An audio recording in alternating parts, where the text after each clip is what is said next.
الحمد لله رب العالمين والصلاة والسلام على رسوله الكريم وعلى آله وأصحابه أجمعين أما بعد رب زدني علما رب زدني علما رب اشرح لي صدري ويسر لي أمري واحلل عقدة من لساني يفقه قولي. آج ہم سبق میں بات کریں گے بدشگونی اور بدفعلی.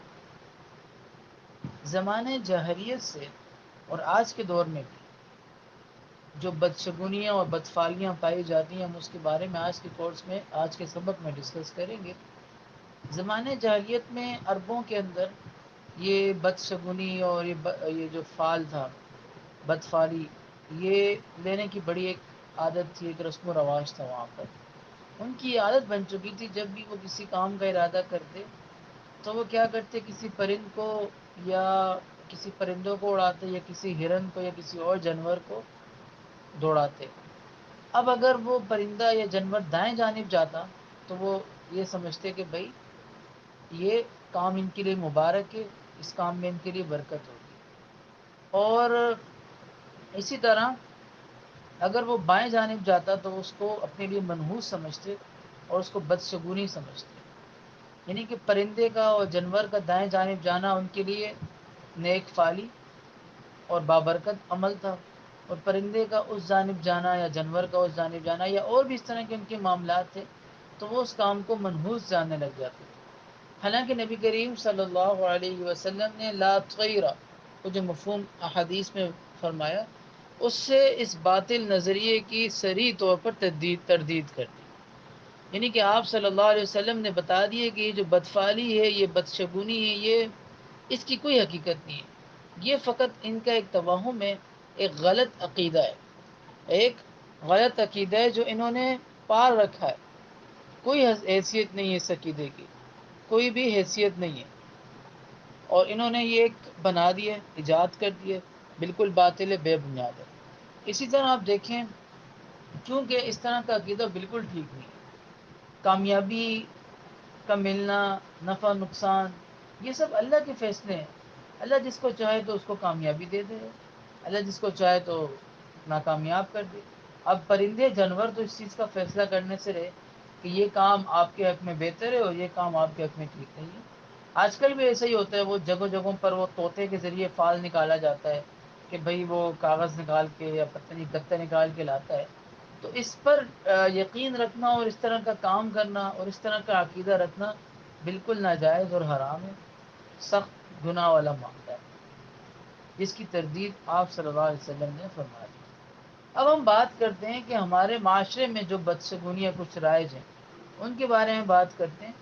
ہمارے معاشرے کے اندر بھی ایسی بہت ساری بدشگونیاں، ایسی بہت سارے توہمات اور بدفعلی کی بہت ساری صورتیں ہمارے معاشرے میں رائج ہیں، تو جن کی کوئی دلیل نہیں ہے. ان سے توبہ کرنی چاہیے، اور پہلے آپ نے نادانی میں ناسمجھی میں کر لیا تو اب توبہ کر لیں اور اپنے عقیدے کو درست کر لیں. اب اس میں سے ہم کچھ بیان کرتے ہیں. اکثر خواتین، اور آپ جب بھی دیکھیں گے یہ جو بدفعلیاں ہیں یا تو بدشگونیاں ہیں، اکثر عورتوں نے گڑھی ہوئی ہیں. بھئی فلاں عورت یہ کہتی ہے، فلاں دادی اماں یہ کہتی تھی، فلاں. یہ بوڑھیوں نے اور پرانے زمانے کی عورتوں نے اور مردوں نے بھی اس کے اندر بہت ساری چیزیں ایسی من گھڑت بنائی ہوئی ہیں جن کی کوئی نظیر اور دلیل نہیں. اب بعض عورتیں یہ سمجھتی ہیں اگر نئی دلہن صندوق وغیرہ کو تالا لگا دے تو اس کے گھر کو بھی تالا لگ جاتا ہے، یعنی اس کا گھر ویران ہو جاتا ہے. تو بالکل غلط اور باطل خیال ہے. اسی طرح اکثر عوام یہ جو اکثر عوام میں بلکہ اکثر خواتین ہیں، وہ یہ سمجھتی ہیں کہ دروازے کی چوکھٹ پر بیٹھ کر دروازے کی چوکھٹ پر بیٹھ کر کھانا وغیرہ کھانے سے آدمی جو ہے نا مقروض ہو جاتا ہے. تو یہ بالکل بے غلط بات ہے. ٹھیک ہے، دروازے میں بیٹھ کر کھانا نہیں کھانا چاہیے، مطلب ادب کے اگینسٹ آپ اچھے طریقے سے اہتمام سے بیٹھ کر کھائیں. لیکن یہ خیال، یہ ایک عجیب سی بدشگونی کہ جو ہے نا دروازے میں بیٹھ کر کھانا کھانے سے انسان مقروض ہو جاتا ہے، تو بالکل بے غلط خیال ہے، باطل ہے. بعض عورتیں یہ سمجھتی ہیں کہ ایسی عورت جس کے بچے اکثر مر جاتے ہیں، یعنی پیدا ہوتے ہیں، وہ زندہ رہتے ہیں یا تو مر جاتے ہیں، تو وہ عورتیں اس کے پاس نہیں جاتی، اس کے پاس نہیں بیٹھتی، اور اس کے بارے میں کہتی ہیں یہ تو مرد بیائی ہے. مرد بیائی لگ جائے گی اس سے. مرد بیائی کا مطلب ہوتا ہے یہ ایسی شادی شدہ ہے کہ اس کو لے کر آئیں تو اس کے بچے مرتے ہیں. تو یعنی کہ اس کے پاس بیٹھنا، اس کے آس پاس، یعنی کہ وہ سمجھتے ہیں کہ اس سے ہمیں بدشگونی ہوگی. تو یہ چیز بالکل غلط ہے، بالکل غلط اور بری بات ہے. اس سے بھی انسان کو بچنا چاہیے. بعض عورتیں یہ گمان کرتی ہیں، ان کو یہ بدشگونی بنائی ہوئی ہے کہ انسان کی عمر کا تیسرا، آٹھواں، 13، 18واں، 21واں، 48واں، 43واں، اس طرح کچھ سال جو ہیں ان کے اوپر عمر میں بھاری رہتے ہیں. حالانکہ ایسا کچھ بھی نہیں ہے. اللہ نے جو آزمائشیں لکھی ہیں وہ آپ کو 9 سال میں آئیں یا 10 میں، سالوں سے گنتی سے کوئی فرق نہیں پڑتا. اگر اللہ نے آزمائش لکھی تو آپ کے سارے سال بھاری ہو جائیں گے. اس میں آزمائش ہی آزمائش ہوگی. اگر اللہ نے رحمتیں اور آسائشیں لکھی ہوئی اور معاملات الگ لکھے ہوئے تو پھر آپ کا ایک الگ لیول کا معاملہ ہے. ٹھیک ہے.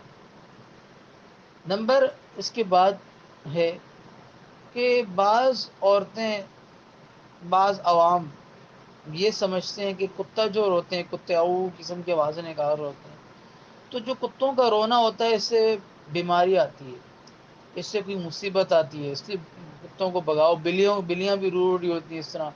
تو اس کے اوپر بھی ایک عجیب و غریب کانسیپٹ لے آتا ہے کہ بلی کو یہاں سے بگاؤ، ایسے ہی رو رہی. بھائی اس کے یہ روڑنے سے اور اس طرح کی عجیب و غریب آواز نکالنے سے نہ کوئی وبا پھیلتی ہے، نہ کوئی مرض آتی ہے، نہ کوئی مصیبت آتی ہے. اسی طرح بعض لوگوں کا یہ خیال ہے، مشہور بھی ہے، کہ کسی کے گھر میں لڑائی کروانی ہو، آپ کا ارادہ بنا ہے کہ بھائی اس کے گھر میں ہمیشہ لڑائی چلتی رہے، تو وہ کیا کرتے ہیں، ایک جانور ہے اس کا کانٹا اس گھر میں چھپا کے رکھ دیتے ہیں. اور یہ ان کا کانسیپٹ ہوتا ہے کہ جب تک یہ کانٹا رہے گا ان کے گھر میں لڑائیاں جھگڑے چلتے رہیں گے. یعنی کہ ایک قسم کا جادو ہی. لیکن ایسے کانٹوں سے ایسے کوئی سین نہیں ہے. اگر کوئی بولے ڈھونڈنے لگ جائے، ایسا نہ ہو میرے گھر کے اندر فلاں جانور کا کانٹا آ گیا، اسی وجہ سے ہمارے گھر میں لڑائیاں ختم نہیں ہوتی. تو یہ بات بالکل بے بنیاد ہے. اور اسی طرح بعض عوام کے اندر یہ رائج ہے، بعض عوام کے اندر مطلب یہ رائج ہے کہ اگر کوئی شخص سفر کو جا رہا ہو تو ان کو کہتی ہیں کہ ابھی جھاڑو نہ دو، یعنی کہ اس کو چلا جائے، سفر کا ارادہ اس نے کر لیے، اس کے بعد گھر کو جھاڑو دینا. اس کو جانے سے، یعنی اس کے جانے سے پہلے آپ جھاڑو دے دیں گے تو اس کے سفر میں مشکلات ہوں گی. بالکل بے بنیاد بات ہے. بعض عورتوں کا یہ خیال ہے، وہ یہ خیال کرتی ہیں کہ کوا وغیرہ، جب کوا جو ہوتا ہے وہ چھت پر آ کر بیٹھ جائے، کائیں کائیں. ہم بھی یہ سنتے آئے ہیں، کوے کو بگاؤ، کوا ہے مہمان آئیں گے، کوا ہے کوئی مصیبت آئے گی، کوا بول رہا ہے آ کر تو کچھ نہ کچھ ہوگا. تو بھائی بالکل بے بنیاد غلط بات ہے. کوے کے آنے سے کوئی مہمان نہیں آئے گا، کوے کے بولنے سے ایسا کوئی معاملہ نہیں ہوگا. کوے کا کوئی ایسا سین نہیں ہے. بالکل بے بنیاد بات ہے. اسی طرح بعض عوام، بلکہ اکثر عوام میں یہ رائج ہے کہ کسی دوسرے کو اگر وہ یعنی کہ جھاڑو مار دیں، جھاڑو لگ جائے، مطلب غلطی سے جھاڑو لگ جائے تو بہت اس کو مایوب سمجھتے ہیں. اور بہرحال بڑی عجیب اس کے اوپر معاملات آ جاتے ہیں. اور ایک دوسرے کو عجیب و غریب دھمکیاں دے رہے ہوتے ہیں، بھئی میں کنویں میں نمک ڈالوں گا، جیسے تمہارے منہ پر چھائیاں پڑ جائیں گی، وغیرہ وغیرہ. یعنی کہ جھاڑو مارنے کو عجیب و غریب ایک کانسیپٹ. بعض لوگ سمجھتے ہیں کہ جھاڑو لگ جانا اس سے پتہ نہیں ایک پچنے کی یا پتہ نہیں کس طرح کی ایک بیماری لگ جائے گی. بالکل بے بنیاد بات ہے. تو یہ کچھ میں نے بیان کی بدشگونی ہمارے معاشرے کے. اگلے سبق میں باقی جو ہیں رائج انشاءاللہ اس پر بات کریں گے. تو باقی دیکھیں، سیدھی سا پوائنٹ یہ ہے کہ ایسی بدشگونیوں کا، ایسی باتوں کا ہمارے دین میں کوئی، یعنی کہ کوئی آپ کو ہمارے دین میں اس کا کوئی نہ کوئی ثبوت ملتا ہے، نہ تو ایسی کوئی بات ہمیں سننے کو ملتی ہے. تو بے بنیاد باتیں، غلط باتیں، ان سے پرہیز کرنی چاہیے اور بچنا چاہیے.